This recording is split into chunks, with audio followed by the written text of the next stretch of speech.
안녕하십니까. 공병호TV의 공병호입니다. 이번 대선에서 당일 투표에서 야당 후보가 여당 후보를 압도적인 격차, 최소 10%에서 한 15% 정도의 격차를 내야 되고, 또 국민들이 사전투표의 문제점을 인식하고 대거 당일 투표에 몰려야 야당 후보가 대선에서 승리할 그런 가능성이 있다고 봅니다. 정권 교체 가능성이 아주 낮은 겁니다. 그러니까 이제 그와 같은 격차가 발생하지 않으면은 이번 대선도 2018년 지방선거, 2020년도 총선, 그리고 2021년 보궐선거에 이어서 네 번째 문제가 있는 그런 선거 참사가 발생할 것으로 그렇게 예상됩니다. 다수의 지식인들이 몸을 사리고 침묵하는 상황에서 2020년도 4.15 총선 직후부터 개인적으로 그리고 사회 정의를 위한 전국 교수 모임, 정교모 공동회장으로 이 부정선거 문제에 대한 그런 직언을 우리 사회에 발신해왔던 이화여자대학교의 법과 전문대학원 최원목 교수가 1월 13일 날 좋은 그런 글을 기고했습니다. 디지털 타임스에서 제목이 선거 부정 차단이 정권 교체의 유일한 길이다. 이런 아주 강한 그런 메시지를 사를 향해서 발신했습니다. 선거 부정 차단이 정권 교체의 유일한 길이다. 풀어쓰면은 선거 부정을 차단하지 못하면은 야당에 의한 정권 교체는 불가능하다는 겁니다. 이 땅에서 양식 있는 보통 시민들이 갖고 있는 문제인식과 거의 궤를 같이 하는 그런 글이 지식인의 입을 통해서 나오게 된 겁니다. 최원목 교수의 주장은 다음과 같습니다. 과반수를 넘는 국민이 정권 교체를 바라고 있습니다. 이들 대부분의 새해 소망도 그것일 겁니다. 부패와 무능과 언모와 내로남불 세력에게 대한민국의 미래를 더 이상 맡길 수는 없습니다. 근데 두 달 앞에 대선에서 실제로 야당 후보가 15% 이상 더 여당 후보에 앞서야 개표 결과에 따른 정권 교체가 이루어질 수 있다는 이야기가 시중에 많이 돌고 있습니다. 이미 4.15 부정선거가 자행된 마당에 선거 시스템이 그대로 적용될 대통령 선거전에서도 조직적 선거 부정을 막을 방법이 없다는 것입니다. 전 세계적으로 전자개표 시스템과 사전 우편 투표 제도가 부정행위에 취약함은 이미 공공연한 사실이 되었습니다. 죽기 살기로 나선 여권 세력이 선거 부정의 능력이 있음에도 불구하고 스스로 자제하기를 바라야 되는가. 그래서 55대 45 정도의 리더는 언제라도 10% 이상의 부정행위 개입에 의해서 결과가 뒤집어질 수 있기에 위험하다고 보는 것입니다. 아무리 야당 후보가 단일화를 이루는 데 성공하더라도 여당 후보를 15% 이상 이길 가능성은 희박합니다. 결국 부정선거를 막지 못하면 정권 교체가 불가능하다는 결론에 도달하게 됩니다. 선거법을 개정해서 사전투표와 우편투표에서의 부정 가능성을 차단하는 일은 이 시점에서 가장 중요한 일입니다. 일본은 투표자가 연필을 사용해서 히라가나로 지지 후보자의 소속 정당의 이름을 써놓도록 되어 있습니다. 일본 선관위는 전 직원이 연필을 깎아대면서도 부정선거를 막기 위해 철저한 수기표 방식을 지금도 고집하고 있습니다.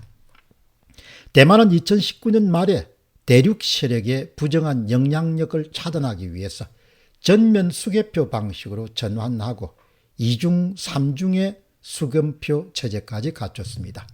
그런데 윤석열, 안철수 후보는 왜 선거제도 개편을 주장하지 않는 것일까요? 그동안 이준석 국민의힘당의 대표를 비롯한 일부 보수진영 인사들이 4.15 부정선거 가능성에 대해서 앞장서서 부인해 오고 있었기에 이들의 반발 때문에 말도 못 꺼내는 것인가요? 후보 본인과 참모들까지도 현행 선거제도의 무결성을 무한 신뢰하고 있기 때문인가? 아니면 15% 이상 여당 후보를 이길 자신이 있다는 말인가?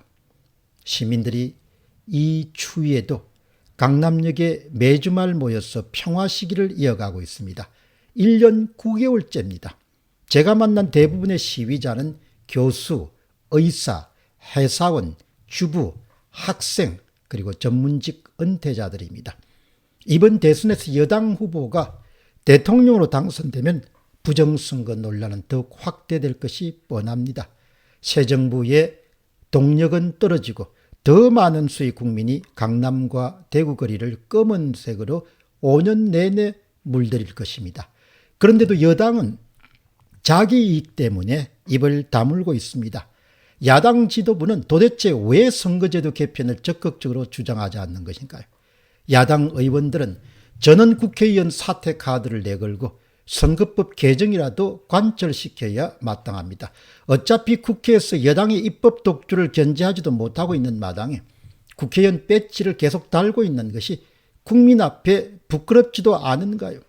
선거의 공정성을 강화하고 무너진 선거관리의 신뢰를 회복하여 국민 통합에도 기여하기 위해서 선거제도를 고치는데 왜 주저하는 것입니까? 윤석열 후보도 직접 나서서 배수진을 쳐야 됩니다. 선거법 개정을 통해서 민주주의 원칙을 세우고 국론 통합을 하지 않으면 대통령 선거를 보이콧하겠다고 선언해야 될 것입니다. 이에 안철수 의원도 동조해서 자연스럽게 윤안 공조체제를 형성시켜야 될 것입니다. 이재명 후보 홀로 남아서 20%대 지지율로 당선되고 여당 홀로 여의도에 남아서 사실상 국정을 마비시키지 않으려면 여당도 선거제도 개편에 동의하지 않을 수 없을 것입니다. 이것이 결국 여야가 공정 경쟁에서 10% 이내의 지지율 차이로도 정권 교체를 이룰 수 있는 유일한 길입니다. 선거 참관인이나 잘 뽑아서 유관에 의한 투개표 감사 역량이나 정대한 방법을 연구할 때가 아닙니다. CCTV 감시체제도 제대로 안 돼 있고 투표함 전달의 연속성 원칙도 제대로 지켜지지 않는 현행 사전 우편 투표 제도 하에서 5일 이상 보관한 이후에 개표장으로 향할 표들은 아무리 유관으로 잘 감시한들 무슨 소용이 있겠습니까? 민주주의의 총화인 공직선거의 부정 의혹 하나 제때 투명하게 검증하지 않고 있는 집권 세력과 대법원은 역사의 심판을 받을 것입니다.